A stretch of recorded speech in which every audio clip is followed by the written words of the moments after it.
What's going on, indie devs? It's your boy Coach Taz back with another marketing video. And in today's video, we're going to be discussing how to have a thriving Discord community. There's been a lot of feedback within my YouTube channel about, I'm struggling to, what am I supposed to talk about on my Discord servers? How do you draw in new people? How do you create this thriving community? Well, it's very strategic, and I'm going to show you just through some very quick and simple steps on how you can start to grow your Discord servers and start to have that thriving fan base that you've always wanted. So without further ado, let's get into it.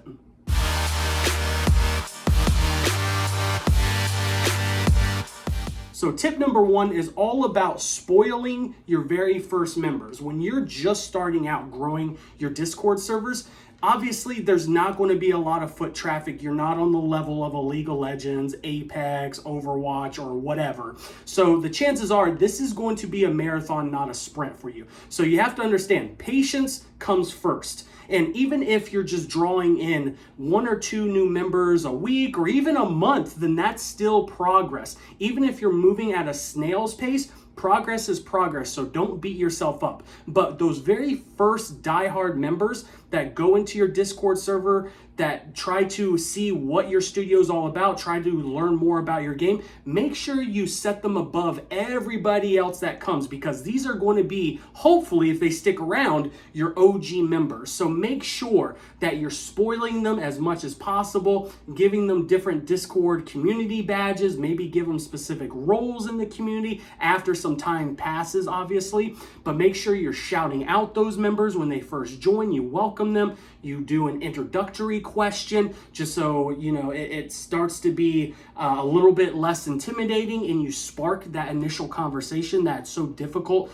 to start right off the bat. So make sure you're treating your OG members with respect, that you're clearly communicating to them where you go for certain things to find out particular information, and make sure you give them exclusive access to different things that your social media community and your other communities don't necessarily get, that is open to the public. Remember, this Discord is your private community, so they need exclusives to keep them around, to keep retention high, to keep them excited about your upcoming title. So show them, concept art, show them exclusive soundtrack tracks, and just make sure you spoil the heck out of them and make sure that they feel special. Tip number 2 is just making sure that it's easy as possible for individuals to participate.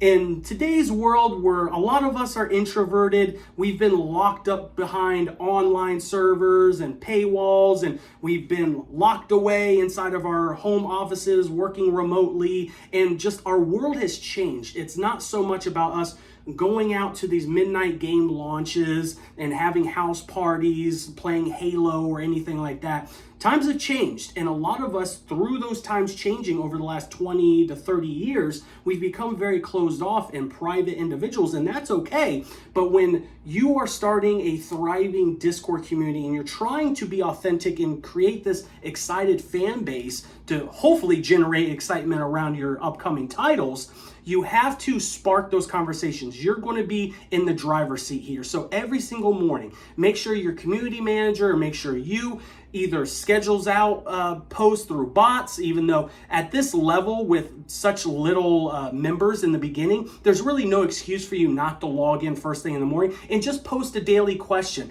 And this is what I call open-ended questions, where you just go in there every single morning and just post a very simple question like, what are you drinking today? Coffee. Like, how do you make your cup of coffee? Do you drink it black? Do you drink it iced or hot? Do you use creamer? What type of creamer? Like, just stupid questions that doesn't even have to be related about your community, your game, or anything like that. Just, you want people to just start talking, which is the hardest part. And once they start talking and they start meeting people, then the conversation and generating new conversations becomes a lot easier. So this is ground level stuff. Just make sure every single morning you're posting your community an open-ended question, just to get that intimidation level down a bit, so people are more incentivized to participate. Also, at this stage of the game, remember, retention matters. Retention is so much more important than trying to hit a particular metric every single month of new members that you funneled into your Discord server. Don't get so caught up in the metrics, but make sure, once again, through tip number 1, you're providing that awesome, welcoming community. You're sparking conversations. You're making members, the OG members, feel excited. You're incentivizing them to come back. So make sure you're very focused on retention more than just trying to hit some sort of vain metric number.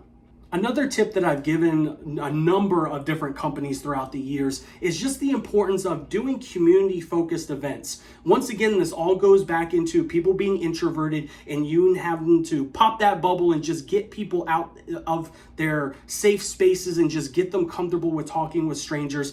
One of the things that really helps with retention is making sure within your community that people are becoming friends, that they're developing these relationships, because if they find friendships within particular servers, they're incentivized to come back every single day, every single week, every single month, just to check in on the new stuff with your game, but also to check in with their friends and just see how they're doing and just to connect them through your game. So make sure that you have some sort of community night, whether there's a lot of servers out there, there's a lot of game companies and just entertainment companies that do these community game nights where, through a live stream or through, obviously you can communicate through Discord, get everybody together within your community once a week, bi-weekly, once a month, and create like a Mario Kart game night, or create whatever game you want to play. It doesn't even freaking matter. Hopefully it's a game that's fun and people will be excited about participating in. Typically these are the bigger titles, as the Mario Karts, Mario Parties, Halos, Apex, League of Legends, like whatever game it is, it doesn't really matter as long as it's fun and incentivizes people to have that FOMO experience where they're in the fear of missing out. So make sure you're doing this not just to hopefully bring more people into your Discord server, but to help with your retention rates also, just because through these community nights, people can get to know each other, become more familiar with each other, and then they end up developing these friendships, and then they're incentivized to come back to your Discord server over and over and over again.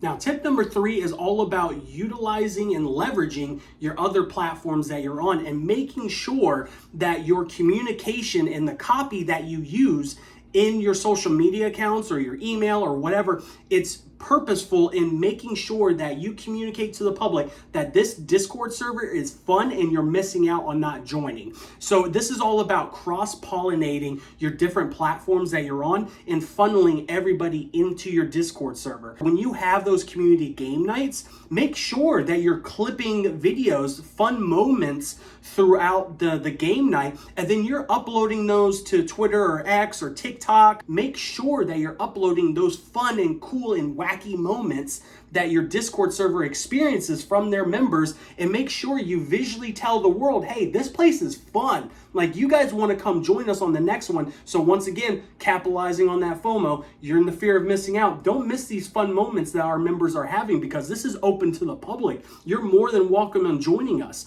And then make sure that through your communication on your social platforms, that people know, like, they get exclusive content that is not available over here. We get it over here. You get concept art, soundtracks, like whatever, but make sure you communicate that through your social platforms, through your email subscriber list, and make sure that you're leveraging all these various places that you're on to your advantage to funnel people into your Discord. And then make sure when they join your Discord, once again, have some sort of opener question. Make sure you introduce yourself, make sure they feel comfortable, but ask them, what brought you here? And if they tell you, hey, I saw a short clip of your game night, like that looked really, really fun, make sure you keep like a tracking sheet or something. Make sure that you understand and you can remember why these people came to your Discord server in the first place, so you can invite them to the next thing. Or if they came here for a soundtrack, you could release a clip of that soundtrack to that person. So it's sort of like an award. You join us, here's your exclusive content as a reward. So people are incentivized to come into your Discord, and throughout all the new content that you might be generating and through these community fun game nights, and incentivizes once again for people to stay on the platform for months and hopefully years to come. Now, tip number 4 is the ultimate hack. At the end of the day, people just want to feel like their voices are heard. People want to feel valued. They want to make sure that they're contributing to something that is important to them. So understanding that fundamental human emotion, you can leverage that in a tasteful way to your advantage. Make sure you're asking your community, what are some things that they want to see in your title? Make sure you're asking them for their feedback. Give them credit where credit is due. Put them in the credits of your game if they helped, change something or add some sort of amazing element to your game. If they've been a long time OG member after, maybe you've had your server for 1, 2, 3 years now. So even for my experienced devs that have their communities already existed and they're not necessarily beginners, you can leverage this tip. Go and make exclusive roles to these people. Make sure you ask the question like, what are some things that you want to see in this game? Or you can actually post a video of some piece of game clip of yours and say, would you rather this character wear this or this? Do you prefer you to be in this landscape or that landscape? Do you prefer this action or that action? Like whatever it is, but give people polls to give their feedback, because polls are a very low barrier to entry when it comes into the line of communication. They don't even have to type nothing. They can just click on a poll and vote and have their voices be heard. And psychologically, what that does to a human being is just incredible. It lowers the barrier, makes everybody feel more comfortable, so they're incentivized to communicate more and take that next level. So maybe if you're really dealing with someone that's antisocial, they're very closed off, very introverted, a poll or a series of polls is a very tasteful, amazing way to just get people to open up. And then after some time, they'll be a lot more inclined to drop a comment or anything like that. When growing your own personal community, there will be some people that just take a while to open up, and that's okay. Don't pressure them, don't force them, but make sure you just keep that line of communication open. Just try to invite them, tag them in your server, make sure that their voices are heard. If you see someone that's not very active for the most part, make sure you tag them in a feedback channel and just say, hey, you've been a part of this member for a part of this channel for a while, or the server for a while. I really appreciate your feedback. Do you prefer this or that? And then more times than not, when you specifically tag them, they feel very valued, as long as you don't abuse that feature. But that's a very easy way to generate conversations within your Discord channel. So it incentivizes people to stay there and they just have their voices heard. So there you have it. It was 4 quick tips on how you can create a thriving Discord community. If you found this video helpful, by all means, like, comment, subscribe, do all the things for the algorithm, because you know how this whole system works. Make sure you put a comment down below. What topics are you struggling with? What do you want me to talk about? Where can I help you? I've seen the UI UX stuff really pop off recently. Something's happened with the algorithm and it's becoming very, very popular. If you want me to talk about that specifically, let me know. Is there games that you want me to research and break down case studies on? I thought about doing that for a little while. So let me know, how can this channel serve you the best in your game development journey? But until next time, this is your boy Coach Taz, and I'll see you in the next one. Peace.